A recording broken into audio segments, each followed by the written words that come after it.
Alrighty, good morning, everyone. Guys, we actually did it today.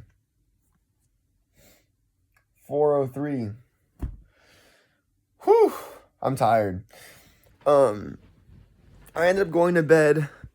What time did I go to bed last night? I want to say it was roughly like 11 o'clock. So, again, just because my internal clock is still not adjusted to 4 a.m. If I went to bed any earlier, I wouldn't have like stayed asleep. My body would have just thought that I was taking a nap. So, anyways, we're here. We're gonna stay up all day, no naps, of course, and hopefully be able to go to bed at an earlier time now and get some extra sleep tomorrow. Now that I say that out loud, that probably won't happen. I'm going to Buffalo Wild Wings later tonight with my girlfriend, and we're gonna go hang out with her friend and her boyfriend. So I think we're gonna meet up there at like 6:30. So I probably won't go to bed at 8 o'clock today, but still, grind don't stop. No excuses. So we have a lot of things we've got to get done. We're gonna start with our rosary again, like always. Like always, it's my second episode, like we did yesterday. I'm gonna take out the dogs and cats. It was like randomly pouring rain last night, like hard. So I brought everyone inside, cause like you wouldn't have been able to walk in that rain. It was crazy. So I'm gonna let everyone out right now, and then I'm gonna do some chores, clean up around the house a little bit, and then uh, I need to finish uploading all of the videos from yesterday. I didn't really have a chance to do that, so I'm gonna do that, and then after I'm done with all of those things, I should have time to just continue to study. So hope I can finish chapter 2 of my real estate course. So. Alrighty, that was a lot being said. Let's start with the rosary and putting on some clothes and going downstairs. And yeah, we'll take it one step at a time. Hey, y'all. Just made it back. I forgot to put on my glasses, which it just was a huge reminder when I went outside how blind I am. Because I'm already like pretty blind. You take me outside when it's pitch black out. I'm like, is that the dogs? Is that the cats? Because, I let them out and they all go out and run. And then I see something moving in the distance and I'm like, is that them? And it's like, nope, that's just a tree that's like moving a little bit with the breeze. And that's not like their tail or whatever.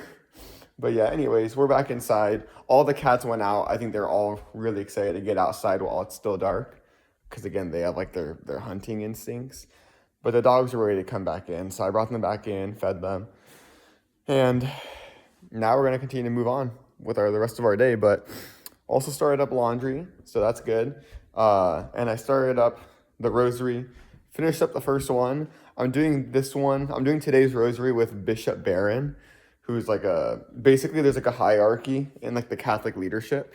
And a bishop is like above like what a priest is. So like a lot of priests are all or I should say the other way around. A bishop is usually in charge of like a bunch of priests. So it's kind of like the military where you got these level of people and they all hold leadership, but there's someone who's like in charge of all of them. And then, the ladder continues and up and up and up. So yeah, a bishop is like in charge, is like a higher level in like the leadership tree than a priest. So anyways, he's pretty intense and he's like really making sure that we emphasize just like the mysteries of the Lord. So it's pretty cool. It's a pretty cool thing just to go over. The first little section there, we went over just like the love of Jesus and like all that he all that he sacrificed and went through for us. And so not only should we reflect on like how much he loves us, but also like how much should we show love towards each other, because if he was willing to love us even though we put him to death and other people offend us not even nearly to the same extent, how much more love should we then be extending to them? Does that make sense? I'm like, dang, bro, that's really good. That's a really good word. It's like 4:30, and I'm like, that's a good word, bro. That's a good word. But yeah, alrighty. I'm going to continue to get some stuff done. I'll catch you all in a little bit. Y'all, for the second mystery, I spent that time meditating over just like being consistent. And yeah, just learn to always be consistent. You know, my body's pretty sore. My mind's still pretty tired from yesterday. And I'm like, bro, what if I just like didn't do anything today? That'd be really nice. And I'm like, no, we're gonna be consistent. We're not gonna go hard for one day. So my legs are pretty sore actually from that run. A little sore, not pretty sore. They're a little sore.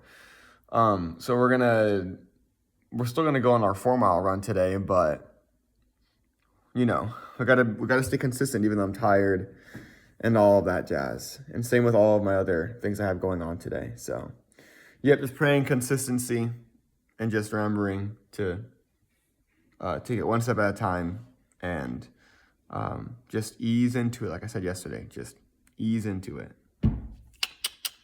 All right, y'all, we're here putting away the dishes. I'm gonna start washing some right now too.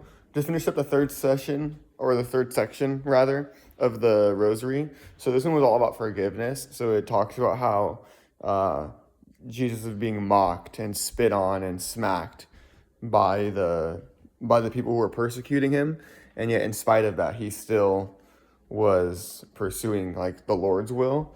And so again, just like if Jesus was doing that under such scrutiny, how much more should we love and forgive our neighbors who don't treat us nearly as terrible as that, you know? And even if they do treat us that terribly, we have a standard that we should live by. So that's a pretty crazy one to think about, because I'm like, dude, I can't. I mean, that's like so easy. That's like so like easy to say, but that's so hard to actually follow. You know, easier said than done. And so, yeah, I'm just like meditating on that. It's like, bro, if I was getting like treated that way, like I would totally lash back, you know. But of course, context matters, and at times it's better to just be patient with the person, because if you take the higher road, you might actually receive a different, like, you know, a better outcome. I saw this crazy video. This guy, he was like trying to preach to someone on a plane, and I don't know if it was staged. I don't think it was though. But yeah, the guy like was like, "Hey, like don't talk to me about Jesus. Like I don't really care." And the preacher just kept persisting, and then the guy like smacked him across the face. And then everyone on the plane was like, "Yo, like bro, chill." And like he smacked him hard. Like he was like the other guy was like, "Oh man."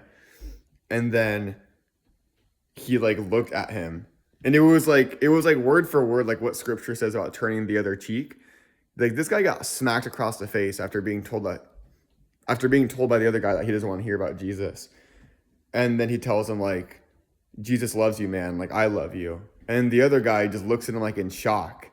And like he starts crying, and he's like, how could you tell me that after I just smacked you across the face? And so it's moments like that where like we're like meditating on this part about the rosary. It does remind me that like even though it's like totally in our nature to just want to like lash out at someone for causing offense to us, like oftentimes like when you take the higher road, like the outcome from that situation can be completely different. And so it is pretty wild to just think about how it's like every part of you might want to act a certain way, but that doesn't mean you should do it.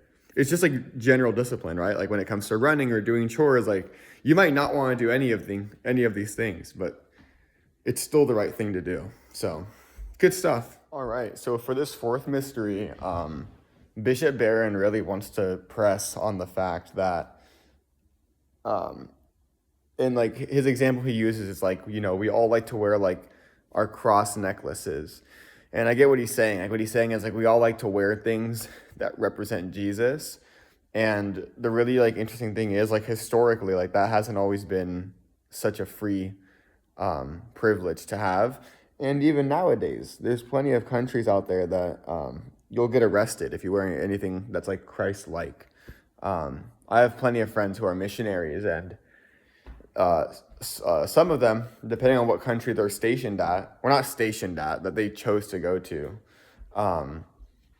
they have to deal with a lot of that, where they have to like very secretly host like Bible studies in like private areas and they have to like use things like Snapchat that will like delete your texts because the government will be surveilling like conversations, and like of course they'll be patrolling like the streets, and if they see anyone talking about Jesus or holding a Bible or praying any Christian prayer, you can get arrested for that. So it's pretty serious stuff to then recognize like how much of a privilege do we have it here in America, where we can freely express ideas and exchange things, like exchange just like different perspectives and ideas. So it's great for all people, no matter what background you come from, no matter what you believe in, because you're able to freely express that and not get like arrested for that sort of stuff. Foxy's like, hello, hi, sweetie. But also, how nice is it also like for Christians and as well, that we're able to freely express our faith and not get not get like immediately shot when you walk outside the street because it's against the law or whatever. So it's just a great blessing and privilege, again, really for everyone, but specifically focusing on Christians right now because not all parts of the world accept Christians, and so it's nice that we're able to embrace that freedom over here, not just because it's culturally accepted, but because like we have laws that protect everyone. So it's pretty cool.